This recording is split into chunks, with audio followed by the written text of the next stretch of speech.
உடைய கண்களை மூடி சற்று நேரங்களை காலை வேளையிலே ஆராய்ந்து பார்ப்போம். கடந்த நாட்களை கர்த்தரை வேதனைப்படுத்தியிருந்தார், அவருக்கு பிரியமில்லாத காரியங்கள் நாங்கள் செய்திருந்தால் சற்று நேரம் நாங்கள் நினைத்து அவரிடத்தில் நாங்கள் மன்னிப்பு கேட்போம். இந்த காலை வேளையிலே அவர் முழு இருதயத்தோடும் முழு சிந்தையோடும் முழு பலத்தோடும் அவனை தொழுது கொள்ளத்தக்கதாக ஸ்தோத்திரம் ராஜ்யம்.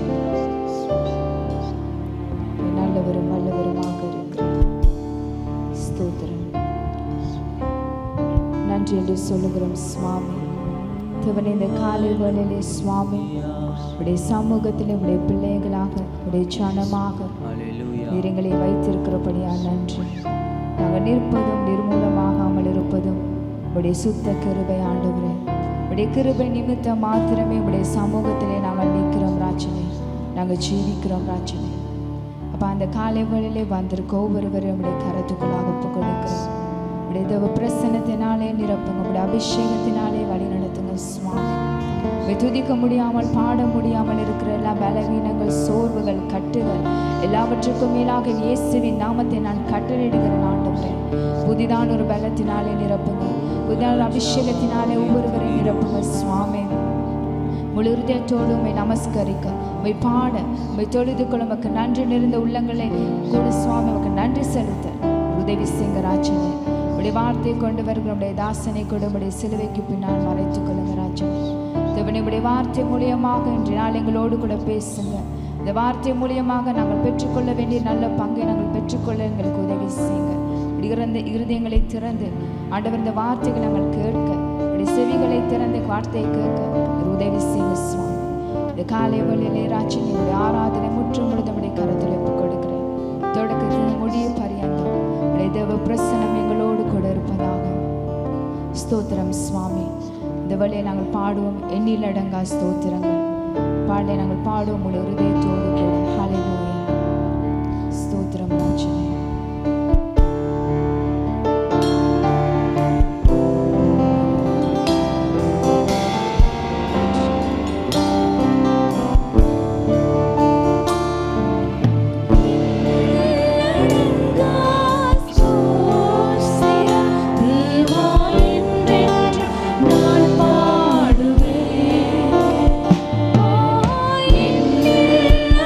Oh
சூழ்நிலைகள் மாறும், உடைய கட்டுகள் மாறும், உடைய வியாதிகள் மாறும். ராஜ்யம் நிறைவான ஆவியானவரே நிறைவாக சுவாமி ராஜ்யம்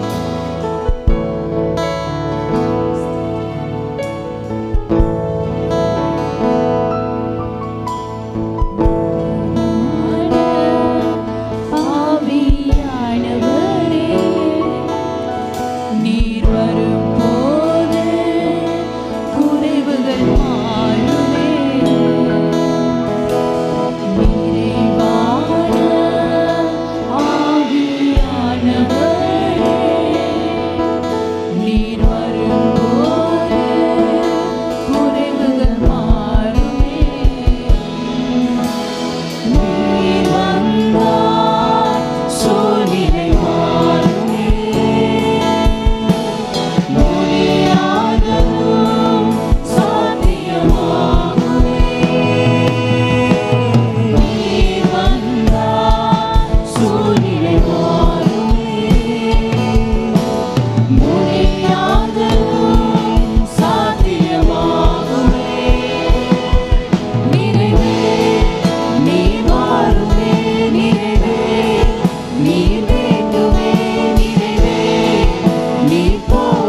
செய்கிற ஒவ்வொரு சகல நன்மைகளுக்காக நன்றி.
கர்த்தருடைய நாமத்தினாலே உங்கள் ஒவ்வொருவரையும் வாழ்த்துகிறேன், ஆசீர்வதிக்கிறேன்.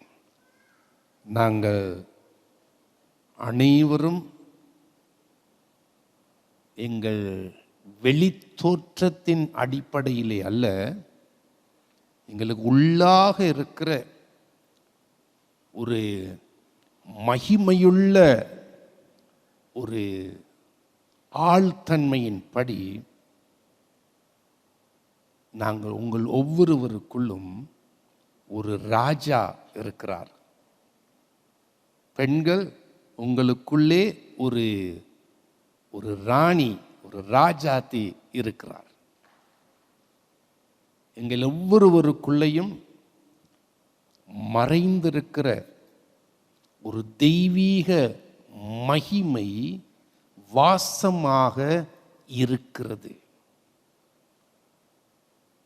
சில நேரம் கண்ணாடியை பார்க்கும்போது உங்களை பற்றி உங்க மனசுக்குள்ள என்ன நினைக்கிறீங்களோ, உங்களை எப்படிப்பட்டவர்களாக பார்க்குறீங்களோ என்னமோ தெரியாது. பலரும் பல்வேறு விதத்தில் உங்களை பற்றி நினைக்கலாம். சிலர் தங்களை மிகவும் உயர்வாக அப்படியும் நினைக்கலாம். இன்னும் சிலர் தங்களை மிகவும் தாழ்வாக நினைக்கலாம். ஆனால் நாங்கள் ரியலாக யார், உண்மையாகவே நாங்கள் யார் என்பது எங்களுடைய படைத்த தேவனுக்குள்ளாகத்தான் நாங்கள் கண்டு கொள்ளுகிறோம். ஆகவே தான் நாங்கள் கர்த்தருடைய வசனத்திலிருந்து, வார்த்தையிலிருந்து நாங்கள் யார் என்பதை அறிந்து புரிந்து கொள்ள வேண்டியவர்களாக இருக்கிறோம். அதிக நேரம் கிடையாது. ஆனால் பிசாசுக்கு பிடிக்காத ஒரு செய்தியை தான் இன்றைக்கு உங்களுக்கு நான் சொல்ல விரும்புகிறேன். பிசாசுக்கு அறவே பிடிக்காத செய்தி என்னவென்றால், இயேசு கிறிஸ்துவுக்குள்ளாக ரட்சிக்கப்பட்ட கிறிஸ்துவின் கிருபைக்குள்ளாக வந்திருக்கிற நீங்கள் ஒவ்வொருவரும் உண்மையாகவே யார் என்பதை நீங்கள் கண்டு கொள்ளுவீர்களே என்றால், அதை போல எமது சத்ருவாகிய பிசாசுக்கு பிடிக்காத காரியம் வேறு எதுவுமே கிடையாது. அவனுடைய விருப்பம் என்ன தெரியுமா? நீங்க ரட்சிக்கப்பட்டவங்களா இருக்கலாம், சர்ச்சுக்கு போறவங்களா இருக்கலாம், பாட்டுகளை பாடி துதிக்கிறவர்களாக இருக்கலாம். ஆனா உங்களை பற்றி ஒரு மிகவும் ஏழ்மையான, ஒரு தரித்திரமான, மிகவும் ஒரு தாழ்மை என்று நினைச்சு கொண்டு ஒரு மிகவும் இழிவாக தங்களை தாங்களே மதிக்கிற பார்க்கிற ஒரு நிலைமையிலே வச்சு கொண்டு இருப்பது தான் நீங்க இருக்க வேண்டும் என்பது தான் பிசாசு அவன் விரும்புகிற காரியம். ஆனால் உங்கள் ஒவ்வொருவருக்குள்ளாகவும் அதிகாரமுள்ள, வல்லமையுள்ள ஒரு ராஜா, ஒரு அரசாளுகிற அதிகாரமுள்ள ஒருவர் இருக்கிறார், ஒருவன் இருக்கிறான், ஒருத்தி இருக்கிறாள் என்பதை நீங்க கண்டு கொள்ளுவது அவனுக்கு பிடிக்காத காரியமாக இருக்கிறது. எத்தனை பேர் அதை புரிஞ்சு கொள்ள விரும்புறீங்க? நாம் மெய்யாகவே யார் என்பதை அறிய வேண்டும் என்று சொல்லி ஆண்டவர் உங்களை விரும்புகிற காரியம் என்னவென்றால், நீங்க மெய்யாகவே யார் என்பதை கண்டு கொள்ள வேண்டும் என்பது தான். பழைய ஏற்பாட்டில் ஒரு ஒரு ஒரு சம்பவத்தை நாங்கள் பார்க்குறோம். தானியேல் புஸ்தகம் 4ஆம் அதிகாரத்தில் 31ஆம் 32ஆம் 34 36ஆம் வசனத்தில் நாங்கள் வாசிக்கிறோம். அந்த சம்பவத்தை நாங்கள் பின்னணியை நான் சொல்லட்டும். நேபுகாத் நேச்சார் என்கிற பாபிலோனின் ராஜா, அவன் அவன் தன்னைத்தானே உயர்த்தி, இந்த ராஜ்யம் என்னுடைய வல்லமையினாலே கட்டப்பட்ட ராஜ்யம் இது என்று சொல்லி அவன் தனக்குத்தானே பெருமையுள்ளவனாக அவன் பேசினான். ஆகவே கர்த்தர் என்ன செஞ்சார் என்றால், நீ அப்படியா பேசுற என்று சொல்லி அவனுடைய தேவன் இல்லாமல் நீ ஒன்றுமே இல்லைன்னு காட்டத்தக்கதாக அவன் 7 வருஷம் என்ன செஞ்சானா, மிருகத்தை போல புல்லை தின்று பனியிலே நனைந்து மிருகத்தை போல அவன் இருந்தான். கைகள் எல்லாம், நகங்கள் எல்லாம் அப்படியே வளர ஆரம்பித்தது. மனுஷ நினைவே இல்லாதபடி இருந்தான். எத்தனை வருஷம்? 7 வருஷமாக.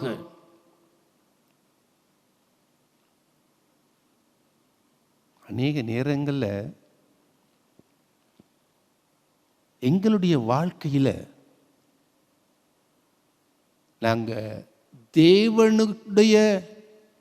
தேவனுக்கு கொடுக்க வேண்டிய மகிமையை நாங்கள் கொடுக்காமல், நான் தேவனுடைய மகிமையில் பாத்திரமாக, அவர் மகிமையின் பிள்ளையாக, மகிமையின் குமாரனாக, குமாரத்தியாக இருக்கிறேன், அவருடைய மகிமை எனக்குள்ளே இருக்கிறது என்று அவர் எங்களை எப்படியாக திட்டமிட்டு உருவாக்கி வைத்திருக்கிறார் என்பதை நாங்கள் வேத வசனத்திலிருந்து புரிந்து கொள்ளாவிட்டால்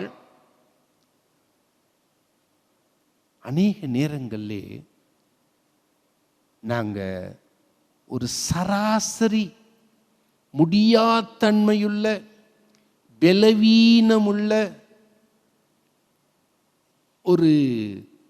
ஒரு சூழ்நிலைகளாலே தாக்கப்பட்டு எதுவுமே செஞ்சு கொள்ள முடியாத, தலை தூக்க முடியாத ஒரு மட்டத்திலே எங்களை பற்றி நாங்கள் நினைத்து வாழுகிறவர்களாக இருக்கிறோம். சூழ்நிலைகளை பார்க்கும்போது அதிகமாக கவலை கொள்ளுகிறோம். இதில் எதுவுமே எங்களால் செய்ய முடியாது. எங்களால் எழும்ப முடியாது, தலை தூக்க முடியாது, குடும்பத்தினால பராமரிக்க முடியாது, அதை செய்ய முடியாது, இதை செய்ய முடியாதுன்னு நாங்கள் எங்களை மிகவும் இழிவாக தாழ்த்தி நாங்கள் பார்க்குறோம். ஆவிக்குரிய வாழ்க்கையை நாங்கள் பார்க்கும் பொழுதும் என்னாலே ஒரு வெற்றியுள்ள வாழ்க்கை வாழ முடியாது. நான் கர்த்தர் நியமித்தபடி என்னால் அவருக்கு பிரியமா வாழ முடியாது. அந்த 7 வருஷம் நேபுகாத்நேச்சார் அங்கே பனியிலே வெளியிலே அவன் நனைந்து ஒரு மிருகத்தை போல ஒரு வாழ்ந்தது போல, ஒரு உணர்வற்ற, தான் யாருங்கிறத அறியாத ஒரு உணர்வற்ற வாழ்க்கையை வாழ்ந்தது போல அநேக நேரம் நாங்கள் அப்படி இருக்க வேணும் என்று பிசாசு விரும்புகிறான். ஆனா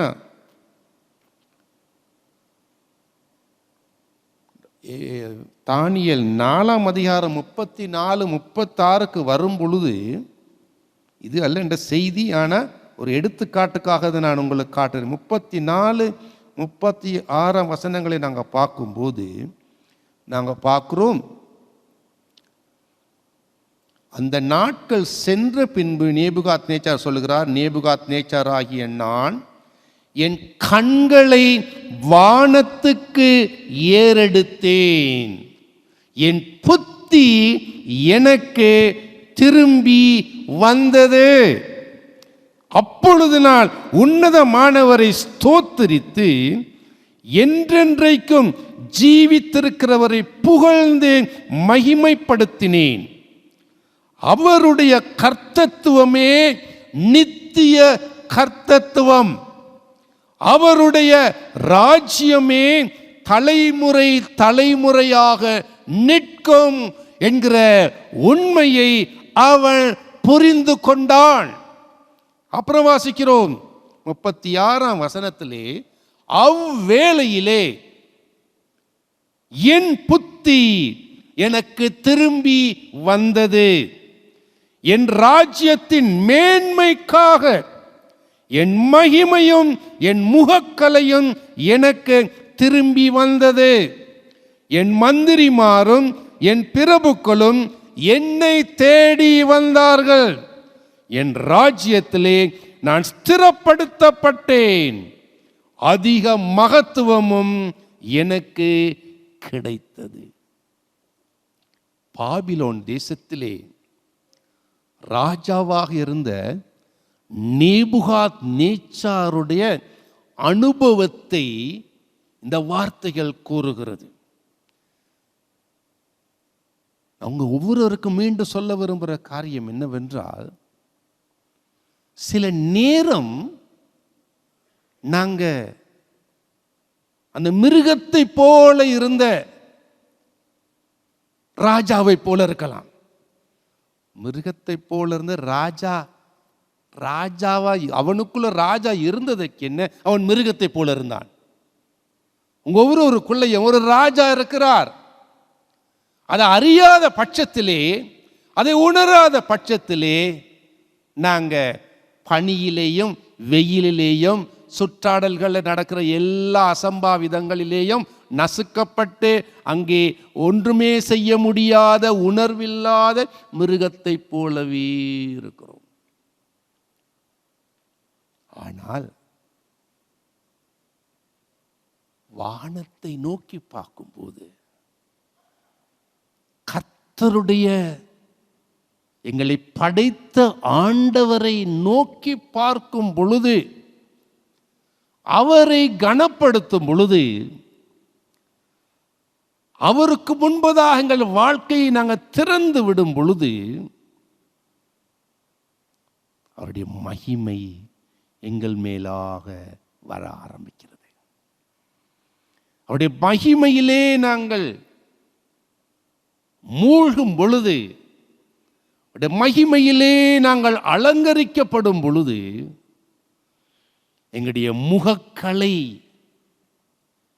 எங்களுடைய வெளித்தோற்றம், எங்களுக்கு இருக்கிற ராஜ கலை மீண்டும் வந்து நாங்கள் ராஜரீக ஆசாரிய கூட்டமாக, ராஜரீக பிள்ளைகளாக இந்த பூமியிலே அசைவாட செயல்பட ஆரம்பிக்கிறோம். அப்படிப்பட்ட ஒரு ராஜரீக வாழ்க்கைக்கு நீங்களும் நானும் அழைக்கப்பட்டிருக்கிறோமே ஒழிய, உலக கர்த்தரை அறியாத உலக மனுஷரை போல உலகத்தின் பனியிலும் வெயிலிலும் பிரச்சனைகளிலும் எல்லா போராட்டங்கள், கண்ணீர், கவலைகள், துன்பங்களிலே உழன்று ஒன்றுமே அறியாத ஒரு உணர்வில்லாத ஒரு மிருகத்தை போல வாழுவதற்கு நாம் அழைக்கப்படவில்லை. உங்கள் ஒவ்வொரு ஜீவியத்தை குறித்தும் கர்த்தர் உன்னதமான திட்டத்தை வைத்திருக்கிறார். அதை புரிந்து கொள்ள வேண்டியதான், அதை பற்றி கொள்ளுவதற்குத்தான் கர்த்தர் எங்கள் ஒவ்வொருவரிலும் எதிர்பார்க்கிறார். இங்கே நாங்கள் வாசிக்க எடுத்த பகுதி யாக்கோபு 1 அதிகாரம் 17 அல்லது 17 25 மட்டும். யாக்கோபு 1 அதிகாரம் 17 25 வாசிக்கும் பொழுது நான் விசுவாசிக்கிறேன் ஆவியானவர் உங்களுக்கு காரியங்களை சற்று தெளிவுபடுத்துவார் என்பதாக. நன்மையான எந்த ஈவும் பூரணமான எந்த வரமும் பரத்திலிருந்து உண்டாகி ஜோதிகளின் பிதாவிடத்திலிருந்து இறங்கி வருகிறது.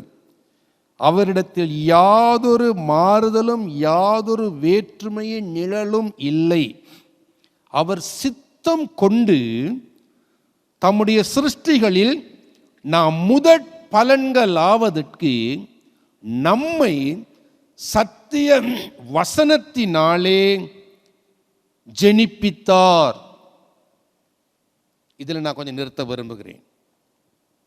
இந்த 17 18 வசனத்திலே நாங்கள் புரிஞ்சு கொள்ள வேண்டிய ஒரு முக்கியமான உண்மை என்னவென்றால், தேவனுடைய சித்தத்தின் படி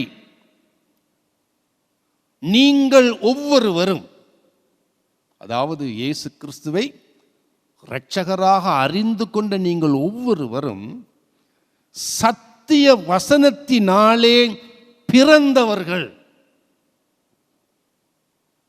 என்னத்தில் பிறந்தவர்கள்? சத்திய வசனத்தினாலே பிறந்தவர்கள். சத்திய வசனம் என்ன தெரியுமா? சத்திய வசனம் என்றால் சுவிசேஷம்.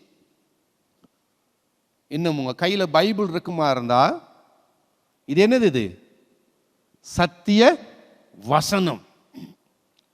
இந்த வசனத்தின், இந்த வார்த்தைகளின் சத்தியமானது உங்கள் உள்ளத்தை தொடும் பொழுது, உடைய இருதயத்திலே ஒரு தாக்கத்தை உண்டு பண்ணும் பொழுது நடக்கிற அற்புதம் என்னவென்றால், உங்களுக்குள்ளே ஒரு புது ஜீவன் கிரியை செய்ய ஆரம்பிக்கிறது.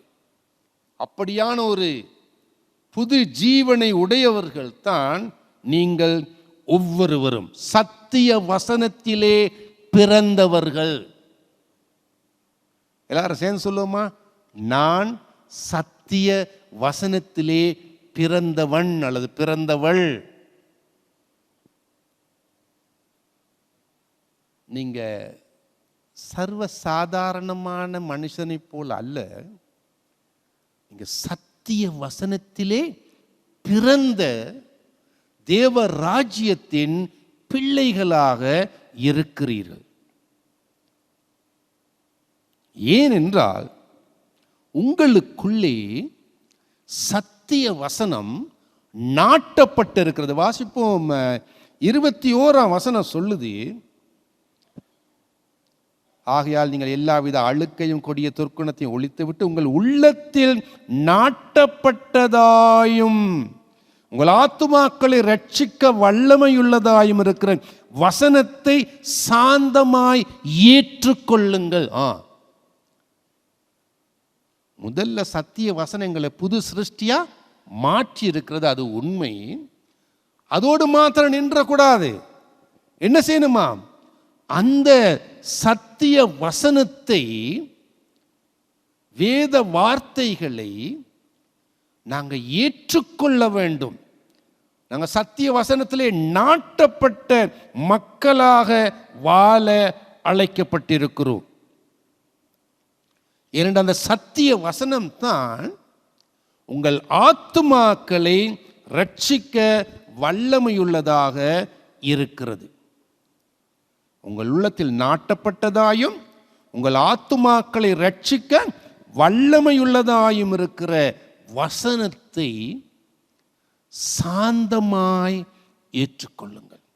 உங்களுடைய சுபாவம் மாற வேணுமா இருந்தா, உங்களுடைய சாயல், உங்களுடைய மெய்யான சாயல், தெய்வீக சாயல், தேவன் உங்களுக்கென்று வைத்திருக்கிற அந்த தெய்வீக சாயல் உங்களுக்குள்ளே மெய்யாக வெளிப்பட வேண்டுமே என்றால், நீங்க எந்த வார்த்தையினாலே,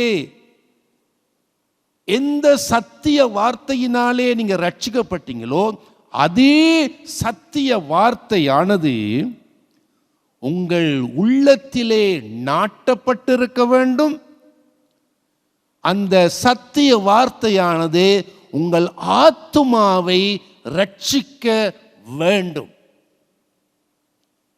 இப்போ இன்னைக்கு நாங்க எப்படி எங்களுடைய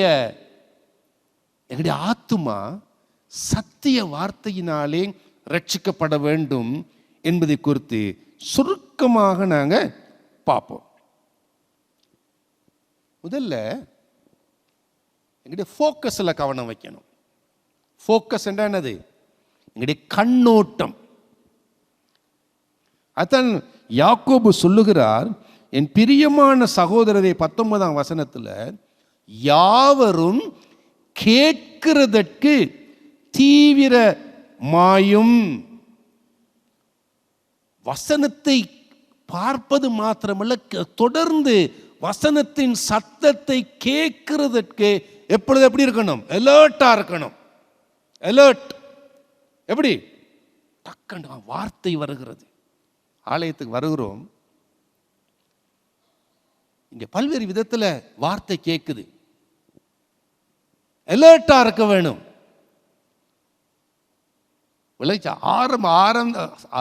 சர்வீஸ் ஆரம்பத்திலிருந்து முடிவு மட்டும் எங்களுடைய மனசு எப்படி இருக்கணும்?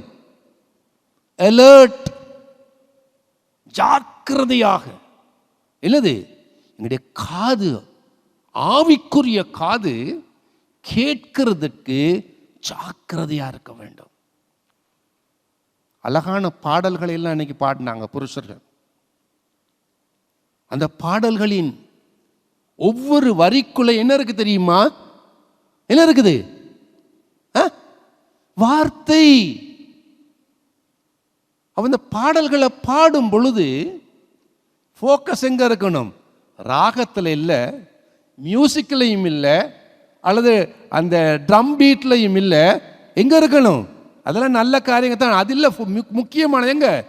வார்த்தைகளிலே.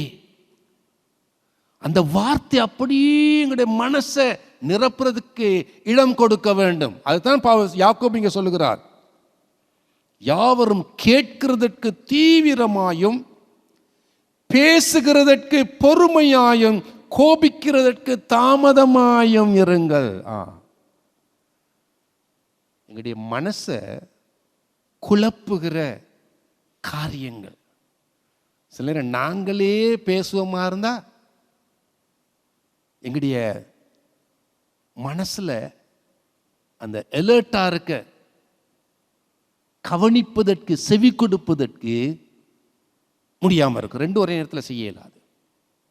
அதே போல கோபம், உணர்ச்சி வசப்படுதல்.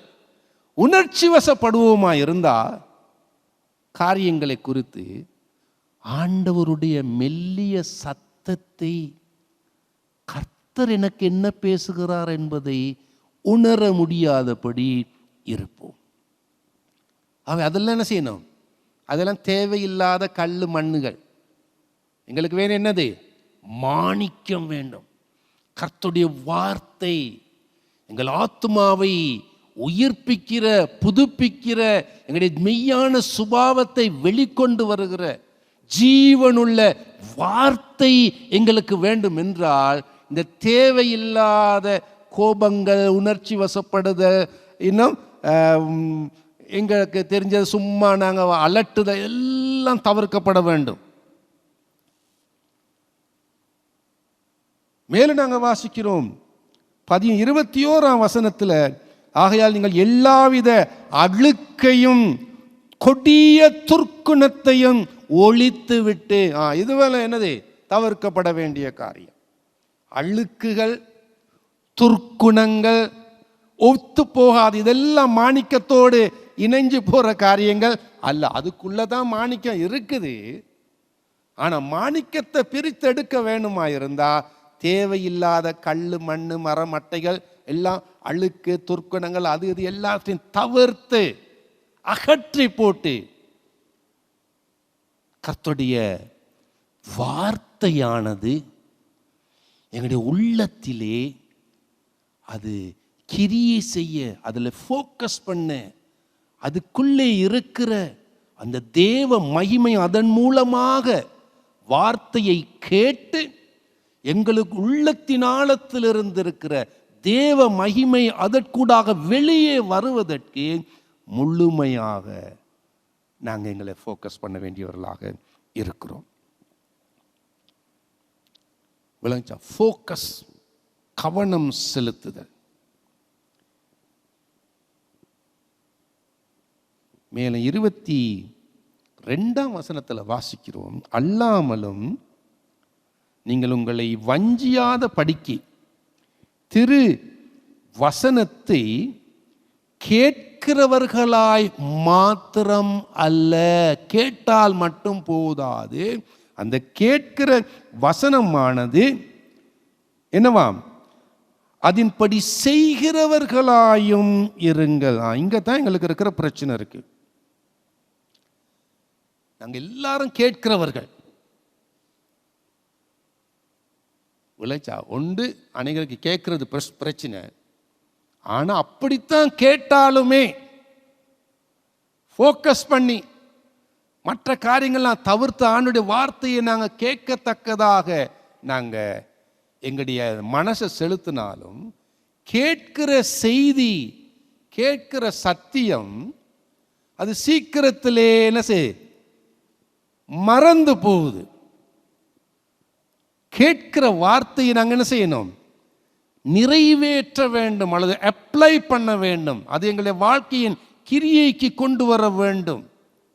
ஆகவே அதுக்கு என்ன செய்ய வேண்டும் என்றால், எங்களுடைய மனதை வார்த்தையை பற்றி கொண்டு அதை காத்து கொள்ள வேண்டும். எங்க மனசுல வேத வார்த்தையை, வேத சத்தியத்தை காத்து கொள்ள வேண்டும். இந்த வேத சத்தியத்தில் என்னதான் அப்படி விசேஷமா இருக்கு? பைபிள்ல காத்து கொள்வதற்கு என்ன அப்படி இருக்கிறது? 23ஆம் வசனத்தில் வாசிக்கிறோம், எண்ணத்தினாலெனில் ஒருவன் திருவசனத்தை கேட்டும் அதின்படி செய்யாதவனானால் கண்ணாடியிலே தன் சுபாவ முகத்தை பார்க்கிற மனுஷனுக்கு ஒப்பாயிருப்பான். அவன் தன்னைத்தானே பார்த்து அவ்விடம் விட்டு போன உடனே தன் சாயல் இன்னதென்பதை மறந்து விடுகிறான்.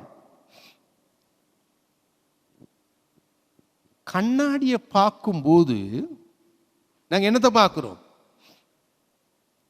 என்னத்தை பார்க்கிறோம்? எங்களுடைய சாயலை பார்க்கிறோம். அப்புறம் கண்ணாடியை விட்டு போன பிற்பாடு என்னவாம்? எங்களுடைய சாயலை மறந்து விடுகிறோம். இது வெளித்தோற்ற சாயல். இந்த மாதிரி எங்க உள்ளுக்கு ஒரு சாயல் இருக்கு. தேவன் உங்க எல்லாரையும் படைக்கும் பொழுது, நீங்க எல்லாருமே பிறக்கும் பொழுது உங்களுக்குள்ளே ஒரு ராஜ சாயலை அவர் போட்டிருக்கிறார். உங்கள் ஒவ்வொருவருக்குள்ளும் ராஜ சாயல் உண்டு. சொல்லுங்க எல்லாரும், ராஜ சாயல் உண்டு. சொல்லுங்க. இன்னும் சொல்லுவோமா, தேவ சாயல் உண்டு. சில நேரம் அதை ஏற்றுக்கொள்ள கஷ்டமா இருக்கும். ஏன் தெரியுமா? பிசாசுக்கு விருப்பம் இல்லை நீங்க இந்த உண்மையை கண்டு கொள்ளுவது. அவனுக்கு வேணுனது நீங்க ஒரு தரித்திரம் பிடிச்ச ஒன்றுக்கும் உதவாதவன்கிற ஒரு மனநிலையில் உங்களை வச்சுக்கொள்றது அவனுடைய விருப்பம்.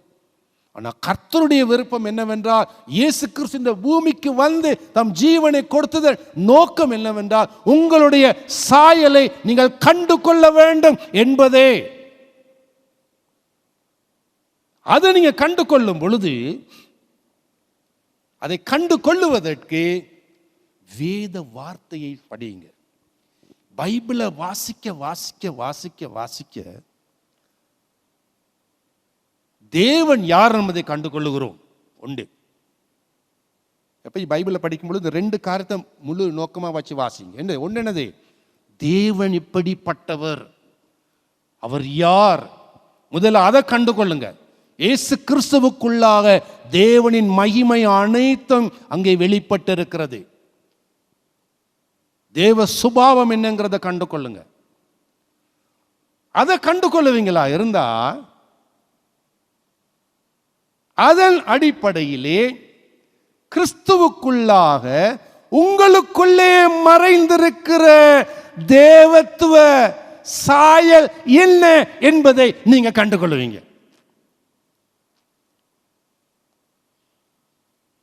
விளங்குச்சா? பேசுற விளங்குதோ தெரியல. தேவத்துவ சாயல் என்று சொல்லும் பொழுது, இயேசு தேவனை வெளிப்படுத்த பூமிக்கு வந்தார். பைபிளை படிக்க படிக்க அந்த இயேசு கிறிஸ்துவுக்குள்ளாக இருந்த சுபாவங்கள், அவருடைய அன்பு, மனதுருக்கம், அவர் காட்டிய தயவு, அவர் மக்களை எப்படி ட்ரீட் பண்ணார், மக்களோடு எப்படி அவர் சகவாசம் செய்தார், அதை நாங்கள் அறிஞ்சு கொள்ளுகிறோம். அது எங்கள் சாயலாக மாற ஆரம்பிக்கிறது. அவருக்கு இருந்த அதிகாரம், அவர் எப்படி பேசினார், எப்படி பிசாசை ஜெயித்தார், சோதனைகளை மேற்கொண்டார், பிசாசு பிடித்தவர்களை எப்படி விடுதலை ஆக்கினார், வியாதிகளை எப்படி குணமாக்கினார், எப்படி அவர் இயற்கைக்கு மேலே தம்முடைய அதிகாரத்தை பாவித்து அடக்கினார். அதை நாங்கள் படிக்க படிக்க படிக்க அந்த அதிகாரமும் வல்லமையும் அது எங்களுக்குள் இருக்கிறது என்பதை நாங்கள் கண்டு கொள்ள ஆரம்பிக்கிறோம். ஆகவே தான் பைபிளை நாங்கள் படிக்க படிக்க எங்களுக்குள்ளே மறைந்திருக்கிற அந்த அதிகாரம், ராஜரீக ஆளுகிற அதிகாரத்தின் சாயலை நாங்கள் கண்டு கொள்ள ஆரம்பிக்கிறோம். அவ்வாறு அதை பற்றி கொண்டு அதிலே நிலைத்திருந்து அதிலே நாங்கள் வாழும் பொழுது உங்களுக்குள்ளே இருக்கிற அந்த ராஜரீக அதிகாரமும் அலங்காரமும் படிப்படியாக வெளியே வர ஆரம்பிக்கிறது. தேவத்துவ மகிமை உங்களிலிருந்து வெளிப்பட ஆரம்பிக்கிறது. இயேசு கூறினார், நீங்கள் தேவர்களாய் இருக்கிறீர்கள் என்பதாக எழுதப்பட்டிருக்கிறதே என்பதாக. சங்கீதத்திலே சொல்லப்பட்ட வார்த்தை அவர் மேற்கோள் காட்டினார். உங்கள் ஒவ்வொருவருக்குள்ளேயும் அந்த தேவத்துவ மகிமை இருக்கிறது. ஆனால் எங்களுக்கு வெளியே இருக்கிற பழகி பழகி நாங்கள் வந்த அநேக அசுத்தங்கள், அநேக சாயலை வெளிக்காட்டத்தக்கதாக மூடி இருக்கிற கல்லு மண்ணுகள் போன்ற இந்த மனதின் பிரச்சனைகள், மனதின் ஃபோக்கஸ் பண்ண முடியாமல் இருக்கிற டென்ஷன்ஸ், அநேக வாக்குவாதங்கள், தர்க்கங்கள், மனசை குழப்புகிற காரியங்கள், பொல்லாத குணங்கள், இதெல்லாம் தான் மறைச்சிருக்கு. அதெல்லாம் அகற்றி தள்ளி அந்த உள்ளுக்கு இருக்கிற சாயலை கண்டு கொள்ளும் பொழுது உங்களுடைய மெய்யான சுபாவம் வெளியே வந்து பிரகாசிக்க ஆரம்பிக்கிறது. உங்கள் வாழ்க்கையின் நோக்கம் இதுவாக தான் இருக்கணும். இதுக்கு தான் நாங்கள் சொல்ற மறுரூபம் அடைதல். மறுரூபம் அடைதல் இதை குறித்து வருகிற காலங்கள் நாங்கள் இன்னும் அதிகம் விவரமாக நாங்கள் பார்ப்போம். நீங்கள் ஒவ்வொருவரும் மறுரூபம் அடைய வேண்டிய ராஜாக்களாக இருக்கிறீர்கள். அதோடு நான் முடிக்க விரும்புகிறேன். மறுரூபம் அடைய வேண்டிய ராஜாக்களாக, ராஜாத்திகளாக இருக்கிறீர்கள். கர்த்தர் உங்கள் ஒவ்வொருவரையும் அப்படியான பாத்திரங்களாக ஆசீர்வதிப்பாராக. ஆமேன். அல்லேலூயா. நன்றி சுவாமி. எழுந்திருந்த ஆண்டவருக்கு நாங்கள் நன்றி செலுத்துவோம். அல்லேலூயா. ஷிக்கா ரபல ரகப ரங்கரல ரபாரியா. ஓ மக்கு ஸ்தோத்திரம், ஸ்தோத்திரம், ஸ்தோத்திரம், ஸ்தோத்திரம், ஸ்தோத்திரம். கர்த்தாவே, உம்மை நன்றியோடு துதிக்கிறோம்.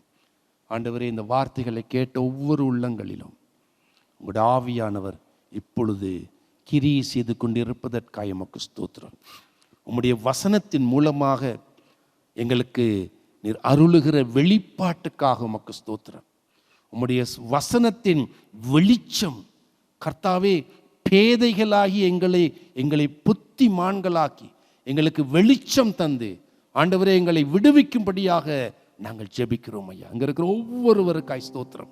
ஒவ்வொரு சகோதர சகோதரிகளுக்கு, ஒவ்வொரு ஆண்கள் பெண்களுக்காக, அப்பாமார்களுக்காக, அம்மாமார்களுக்காக, வாலிபர்களுக்காக, பிள்ளைகளுக்காக உம்முடைய வார்த்தையானது ஆண்டவரே எங்கள் ஜீவியத்தை உருமாற்றுவதாக. ஓ ரிக்கா ரபலரங்கீரியா, ரீகா ரபலர ஷபரபரலரந்தீரியா. நன்றி சுவாமி. அல்லேலூயா. ஸ்தோத்திரம், ஸ்தோத்திரம், ஸ்தோத்திரம். ஆமென். நம்முடைய கர்த்தராகிய இயேசு கிறிஸ்துவினுடைய கிருபையும் பிதாவாகிய தேவனுடைய அன்பும் பரிசுத்த ஆவியானவருடைய ஐக்கியமும் கிருபையும் உங்கள் பிள்ளைகள் ஒவ்வொருவரோடும் கூட இருந்து வருகையின் நாள் பரியந்தம் கூட இருந்து காத்து நடத்துவதாக. ஆமேன். ஆமேன். என் ஆத்துமாவே கர்த்தரை ஸ்தோத்தரி, என் முழு உள்ளமே அவருடைய பரிசுத்த நாமத்தை ஸ்தோத்தரி. என் ஆத்துமாவே கர்த்தரை ஸ்தோத்திரி, அவர் செய்த சகல உபகாரங்களையும் மறவாதே. ஆமேன். ஆமேன். கர்த்தர் தாம் உங்கள் அனைவரோடு கூட இருந்து உங்களை ஆசீர்வதித்து வழி நடத்துவார். தேவ பிரசன்னத்தோடு கூட போய் வாருங்கள். ஆமேன்.